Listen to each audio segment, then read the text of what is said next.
வீட்டுல இருக்கிற ஒரு பெட்டுக்கு வந்து இதே மாதிரி முடி கொட்டுதான் நிறைய. நீங்க காக்கருக்கு என்ன பண்றீங்க முடி கொட்டாம இருக்கு அப்படின்னு சொல்லி கேட்டிருக்காங்க.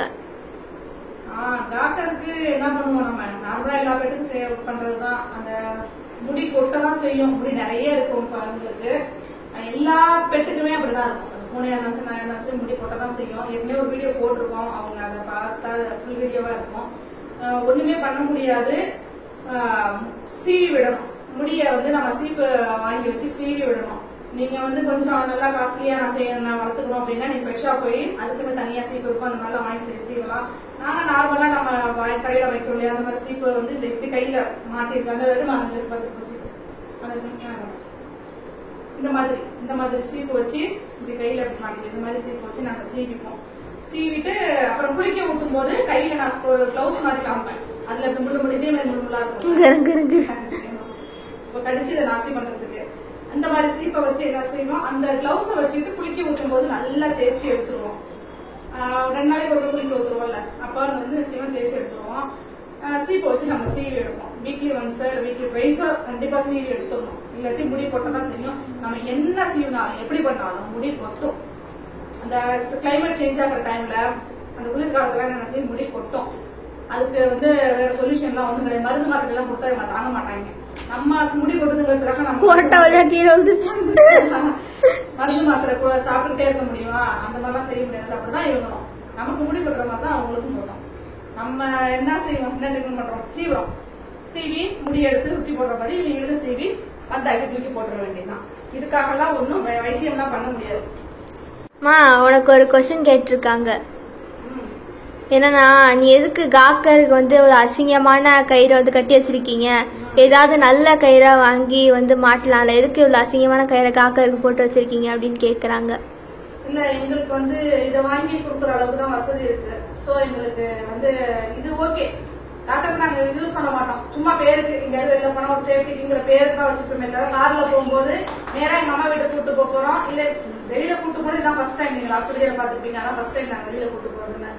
வெளியில கூட்டு போக மாட்டோம், அவன் வீட்டுல தான் இருப்பான். வீட்டுல இருக்கிறப்ப இது தேவையே இல்லை, இது விளையாடுற பொருள் அவனுக்கு. அம்மா வீட்டுக்கு கூட்டு போகும்போது கார்ல போகும்போது கொஞ்சம் அவனுக்கு பாத்ரூம் எல்லாம் கூட்டு போகணும் அப்படின்னா தேவைப்படுமே, வச்சுக்கணும், இல்லாட்டி தேவையில்லை, வேற ஒண்ணும் இல்லை. அவனுக்கு நாங்க வேணுங்கிற வசதி எல்லாம் செஞ்சு கொடுத்துருக்கோம். இதுல வந்து தேவையில்லாம காசை வேஸ்ட் பண்ணி அதுல போகணுங்கிற அவசியம் எங்களுக்கு தோணல, தேவையும் இல்லைன்னு நினைக்கிறோம். தேவைப்பட்டா வாங்கிப்போம், வாங்கி கொடுத்துக்கலாம். தேவைப்படும் போது பாத்துக்கோ. இப்போதைக்கு இப்போ இவன் போட்டு விளையாடிட்டு போட்டு இழுத்துட்டே போடுவான், இழுத்துட்டே விளையாடுவான், அதனால அப்படி இருக்கு பாக்குறதுக்கு. பட் இது ஒரு பிரச்சனை அப்படின்னா எங்களுக்கு பெருசா தெரியல, பரவாயில்ல, இது நல்லாதான் இருக்கு. இந்த பேட் நல்லாதான் இருக்கு. இது சும்மா பேர் எந்நேரம் மாட்டி வச்சிருக்காங்களே, கட்டி போட்டு வச்சிருக்காங்களே இருக்க, அவங்களுக்கு தான் அதெல்லாம் தேவை. வாக்கிங் கூட்டு போறவங்களுக்கு எங்க வந்து வாக்கிங் வந்து மாடியில தான் போவோம், மொட்டை மாடியில தான் நடப்போம், அதனால அது தேவையில்லை. அதனாலதான் காக்காவோட ஃப்ரெண்ட் ஒருத்தவங்க பெட்டு வச்சிருக்காங்களா, அதே மாதிரி அவங்க வீட்டுல இருக்கிற பெட்டு வந்து தண்ணியிலே படுத்திருக்கான். எப்பவுமே தண்ணிய வந்து தரையில ஊத்த சொல்லி வந்து ஜில்லு ஜில்லுன்னு இருக்கணும்ங்குதான். அதுக்கு என்ன பண்றதுன்னு கேக்குறாங்க. ஏமா அப்படிதான் பண்ணுது, ஜாக்கிரம் அப்படிதான் பண்ணோம். தண்ணியிலேதான் இருக்கும் எப்ப பார்த்தாலும். நம்ம என்னதான் ஏசி போட்டு படுக்க வச்சாலும் அங்கேருந்து வெளியில ஓடியாந்து தண்ணியில காலை வச்சு இப்படி 4 காலையும் ஆட்டிட்டு திரும்பவும் ஒரு பேருல படுத்துக்கும். தண்ணியில தான் இருப்பாங்க, தண்ணி தெளிக்க சொல்லுவாங்க. சம்மர்ல வந்துட்டு தண்ணி எவ்வளவு குடிச்சாலும் அந்த உடம்போட அடிப்பக்கத்துல தெரியும் உங்களுக்கு, பாத்திரத்துல இப்ப இங்கே இருக்கும், உடம்போட அடிப்பக்கத்துல அப்படியே தண்ணியாவே சதசதன்னு இருக்கும். இல்லாட்டி என்ன செய்வாங்க, மேல ஊத்த சொல்லுவாங்க டெய்லிக்கு. இப்ப சம்மர்ல டெய்லிக்கும் கொஞ்சம் ஷாம்பு எல்லாம் போடாம டெய்லிக்கும் குளிக்க ஊத்துறோம். நைட் டைம்ல கொஞ்சம் தண்ணி சிறு நம்ம மாவு போட்டு என்ன செஞ்சோம்னா தொடச்சிடணும். அவன் படுக்கிற இடத்த தொடச்சிட்டு சின்ன ஆக்கிட்டு அதுக்கப்புறம் தான் படுக்க வைக்கணும். என்னதான் ஏசி, எல்லாருக்கிட்டையும் ஏசி இருக்குன்னு சொல்ல முடியாது, பட் ஏசி இருக்கிறவங்க போட்டு விடலாம். சில பேர் ஏசி ரூம் ஒண்ணுதான் இருக்கும், எல்லாரும் தாக வச்சுட்டு படுத்து தூங்குவாங்கன்னு சொல்ல முடியாது. சோ அந்த மாதிரி எல்லாம் அவங்க வந்து தனியா ஒரு இடத்துல அவங்க அந்த பெட்டு படுக்கிற இடத்துல வந்து நல்லா ஈர மாப்பு வச்சு தொடச்சிட்டு கொஞ்சம் சிறுசிறு ஆகணும்னா படுக்க வச்சிருக்கோம். நல்லா சில்லுன்னு இருக்கிற மாதிரி பாத்துக்கணும்.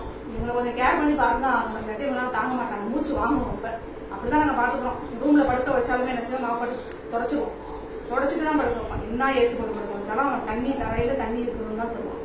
அப்பப்ப இடையில சேர்ந்து தண்ணி வச்சு மாப்பு வச்சு தொடச்சிடுவோம். இப்ப கொஞ்சம் செட் ஆயிட்டு, அதெல்லாம் ஒன்றும் பிரச்சனை இல்லை. ஏசில நல்லா தூங்கிடும். முன்ன சின்ன பிள்ளைல தான் தண்ணியை ஊற்றி விட சொல்லுவான். தட்டி விட்டு அவனாவே மக்கு எடுத்தாது தட்டி விட்டு ஊத்தி விட்டுட்டு படுப்பான். நாங்க ஒரு நாளைக்கு எடுக்கணும் பாப்பா, மக்குல போய் அவனே வாயில தண்ணி கொண்டு வந்து ஊத்திட்டு படுத்துக்குவான். அந்த மாதிரி இப்ப என்ன டிஸ்டர்ப் பண்ண மாட்டான். நல்ல பிள்ளை. சரியான பாப்பா. போவான் மக்கள வாளியில இருக்க தண்ணிய மக்க விட்டு எடுத்துட்டு வந்து அவன் யாரு கேடி கில்லாடி. முன்னாடி எல்லாம் எங்களை ஊத்த சொல்லுவான், கூப்பிடுவான், கூப்பிட்டு தண்ணி ஊத்து அப்படின்பாரு. இப்ப என்ன செஞ்சிடறாருன்னா ஆமா இவர் தான் எங்க தப்பு சொல்றீங்க உட்காந்து அவசியம். இப்ப நான் என்ன செய்வான், அவனாவே போய் மக்க எடுத்துட்டு வந்து தண்ணி எடுத்துட்டு வர்றாரு, ஊத்திட்டு மக்க தூக்கி. இப்ப அதுக்குதான் நிக்கிறான் வேர்க்குதுன்னு. ஆமா